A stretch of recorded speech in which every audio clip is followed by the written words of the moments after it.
to $14.98. Facebook shares slipped 5.5% at $28.11, and Apple down 2.5% at $442.32. Money News at 10:40 past the hour. Frank Motek, KNX 1070 News Radio. Hi, this is Ed Asner. Thanks to recent government rebates and the tax incentives, people all over California are actually saving thousands of dollars by converting their home to solar energy. My friends at Varengo are the best. They're the gold standard in the industry, the largest residential provider of solar energy in Southern California, and they have an A+ rating with a Better Business Bureau. Call Varengo, 800-329-9600, 800-329-9600. If you drive the I-10 freeway, there's a new way to get through traffic faster. Metro Express Lanes, opening February 23rd. They'll save you time in traffic, and they're toll-free for carpools, van pools, and motorcycles. Solo drivers have the choice to use express lanes, too, by paying a toll. All drivers, including carpools, need a fast-track transponder to use the express lanes, which you'll get when you set up a fast-track account. Remember, the I-10 Express Lanes open February 23rd, so order your fast-track today at metroexpresslanes.net. It's about time. The term of your loan is owned by Freddie Mac or Fannie Mae by checking FreddieMac.com/MyMortgage or FannieMae.com/LoanLookup. Loans made pursuant to California Residential Mortgage Lending Act, NMLS 6606. Equal housing lender. I'm a responsible homeowner. I love my home and I pay my mortgage on time. Just because I'm upside down on my home, why can't I refinance and take advantage of today's low rates? Now you can. I'm Rick Arviolo, president of New American Funding. If your mortgage is owned or guaranteed by Fannie Mae or Freddie Mac, which we can tell you, you may be eligible to refinance your mortgage under the expanded provisions of HARP. We're doing tons of these and saving homeowners thousands. No matter how upside down you are, no equity and no appraisal required. This is a true refinance into today's historic low rates designed to help responsible homeowners. Call New American Funding at 855-242-5796. 855-242-5796. That's 855-242-5796. We were just waiting for the traffic report to figure out why we were driving so slow at 9:43. A bill has been introduced in Washington aimed at giving some relief to folks who live in areas of L.A. County that have been besieged with helicopters flying overhead. Congressman Adam Schiff of Burbank is one of the co-sponsors. He tells KNX it's mostly aimed at the paparazzi, but there are other flyers that make unnecessary noise, too. There have been a number of events that have really aggravated the helicopter noise for constituents.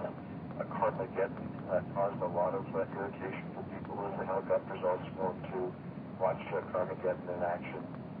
But also there's been a proliferation of helicopters that tours above the Hollywood Hills. There have been helicopters following different. The Bear Mountain has the most open terrain in SoCal. One lift ticket gives. That are only supposed to be for emergency use instead for a daily commute.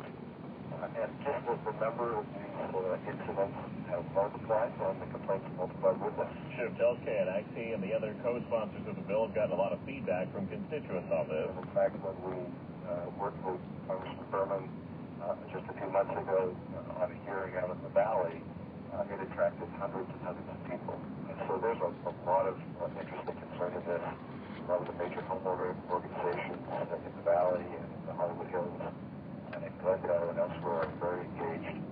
So it's really on a lot of people's minds.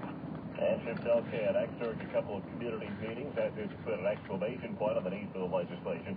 Conversation had to cease because, well, overhead helicopters were drowning it out. KNX News Time, 9:45. Your traffic and weather together on the 5. Let's go to Barbara Brooks. Well, they're working on an accident in Anaheim that's causing delays right now. It's on the 91 eastbound just past the 57 with a big rig and a car. The right lane of the 91 eastbound is blocked, and that's slowing things down from State College. The connector from the 57 northbound to the 91 eastbound is also closed, and that's slowing traffic on the 57 northbound starting at Lincoln. Got a new problem on Ortega Highway, Highway 74 westbound past the candy stores where we've got a crash. Vehicle overturned. Westbound lanes are blocked right now by the wreckage, so they're probably alternating traffic there in the eastbound lanes, and that'll cause some delays.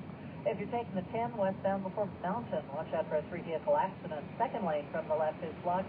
And CHP made very quick work of a crash in Monrovia, 210 eastbound at Myrtle. They ran a break starting at Huntington and cleared the accident off the freeway. So traffic's looking good once again through there.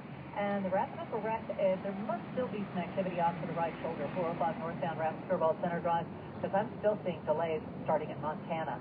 Traffic and weather together on the 5 next. Report at 9:55 from your Southern California traffic leader, KNX 1070 and CBSLA.com. Partly cloudy conditions, eventually turning mostly cloudy, and eventually expecting even cooler conditions with a chance of drizzle produced from the fog we're expecting the middle part of the week. Later in the week, another chance of rain headed our way. Showers and rain possibly lasting Thursday night, possibly through your Friday and Saturday with a chance of low elevation snow. I'm CBS 2 meteorologist Evelyn Tass with your exclusive KNX 1070 News Radio forecast. Lake Forest, 53 degrees, East LA 57, 54 the LA Civic Center.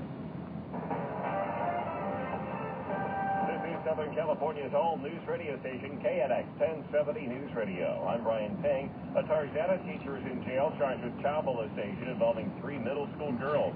Prosecutors say the victims were 13 and... It put the picture on there, but somehow had blurred out the signature and anything that could have identified the individual, then no, I would not have fired her at all.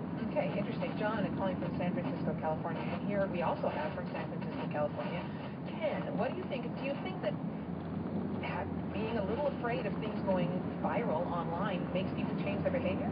Yes. Well, it makes me more cautious, really not out of fear, but to be very pointed in my argument. So, in other words, I wouldn't lash out at someone in an insulting manner the way this pastor seemed to be doing. As a former server, the server has really very little control only of the service, not of the actual quality of the food or the policies of the restaurant, which I'm sure had to be printed on a menu or signed there somewhere.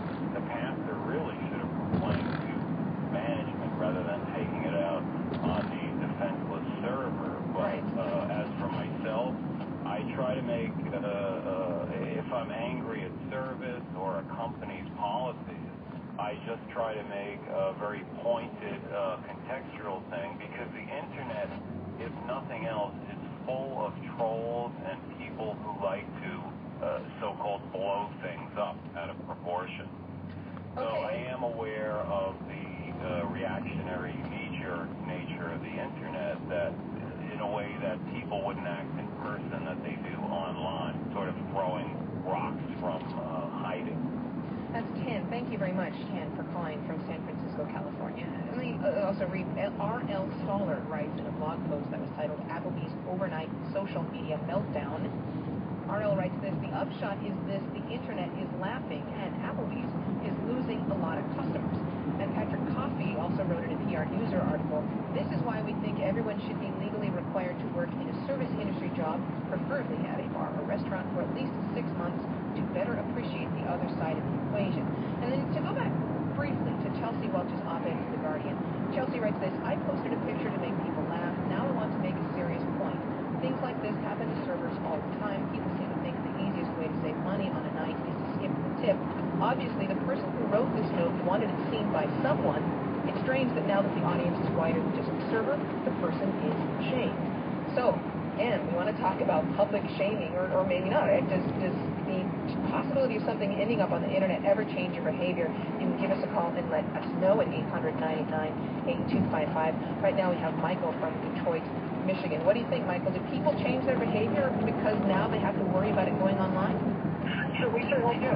We're out in public now, and certainly like this pastor was, with a large group of people, she was probably being representative of something larger than herself. She was being a pastor, she was representing a congregation, and her behavior in public mattered.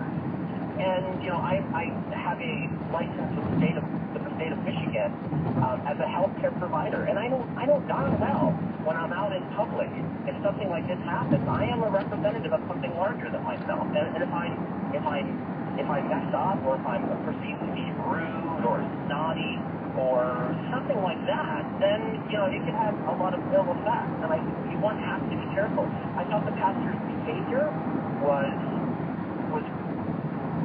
you know, really kind of negative and came off really, really snotty. She was called on it, and like none of us would.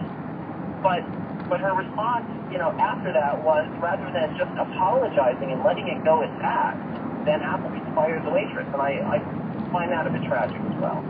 That's Michael calling from Detroit, Michigan. Let's also hear something from James in Tampa, Florida. What do you think? Do you ever get worried? Do you change decisions you make or change what you do based on whether or not it could end up online? No, ma'am, because I feel like if you say it, own up to it, mean it. You know, if you say it to somebody in person and say it online, and we have a culture now where people will hide behind the computer screen and change their name and make nasty comments. And this pastor meant it, the pastor thought it, the pastor wrote it, and then the pastor wouldn't stand behind it. And that's the problem we have in this country.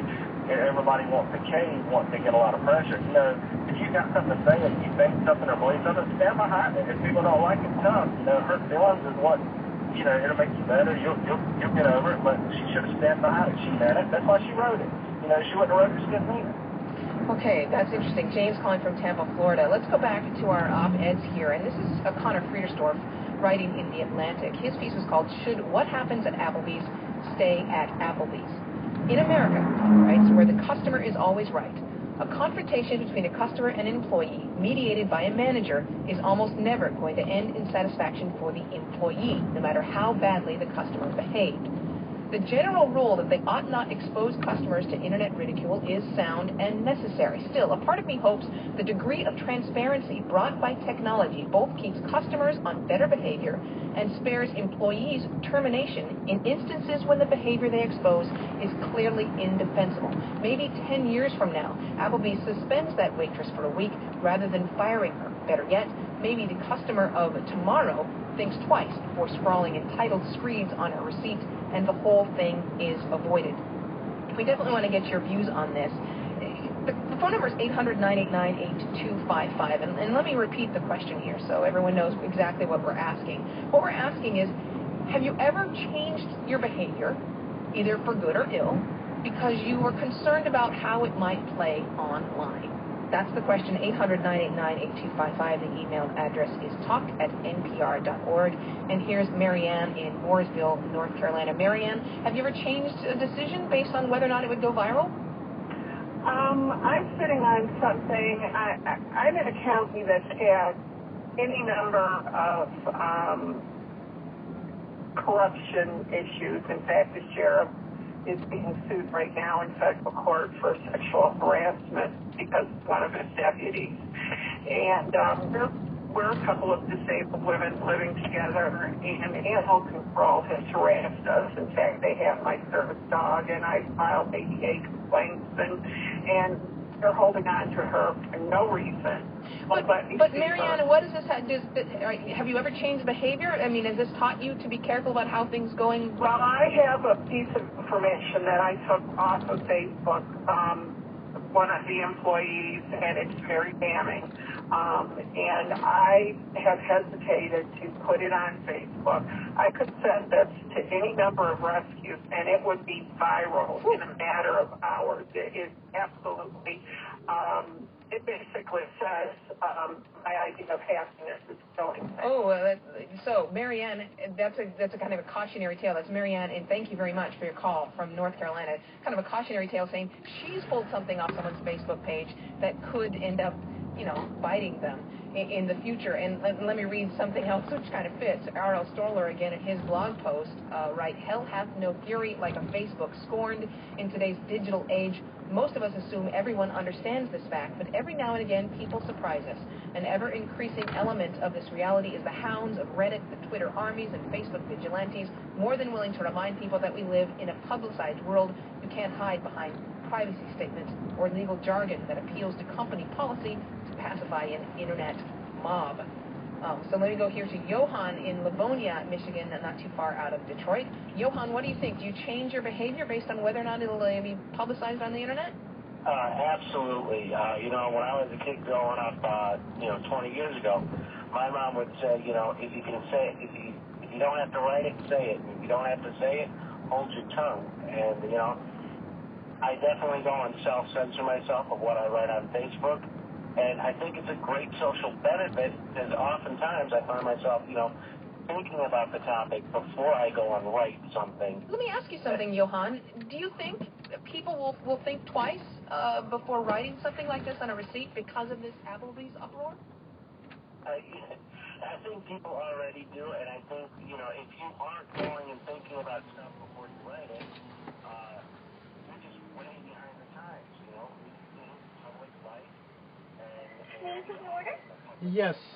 Could I get a large fry? Do you have a cherry pie? Yes, we do. Cherry pie? Okay. And a large iced tea. Unsweetened, right? Yes. Okay, that's going to be $4.23. Thank you. With the closer from Chelsea Welch's piece in The Guardian. Again, just to remind you, Chelsea Welch is the waitress who got fired. She's not the one that served Pastor Bell. She's the one that posted a photo of the receipt on the internet. And Welch closes her op-ed with this. As this story has gotten popular, I've received inquiries as to where people can send money to support me. As a broke kid trying to get into college, it's certainly appealing. But I'd really rather you make a difference to your next server. I'd rather you keep that money and that generosity for the next time you eat out. So Chelsea thinks that something like this can change people's behavior. What do you think? Tomorrow we're going to talk about the status of mixed-race families in light of immigration reform when that argument becomes personal. Join us for that. This is Talk of the Nation from NPR News. I'm Celeste Headley in Washington. Hello. Yes.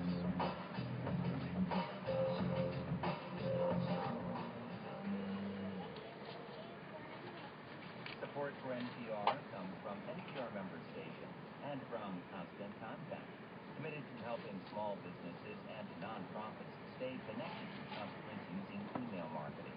Learn more at ConstantContact.com. From Progressive, which offers the ability thank you. to quote, buy, and manage policies with the Progressive mobile app. Learn more at Progressive.com. And from Sit for Less and Herman Miller, featuring the Aeron chair available online, including the true black color. Online at sitforless.com. This is NPR. This is Larry Hanson inviting you to tune in this Wednesday evening when our moderator debate between the leading parties in the area of LA. Visit the Washington Good video stream at kpcc.org and broadcast live at 89.3. It's this Wednesday night at 7. You're listening to 89.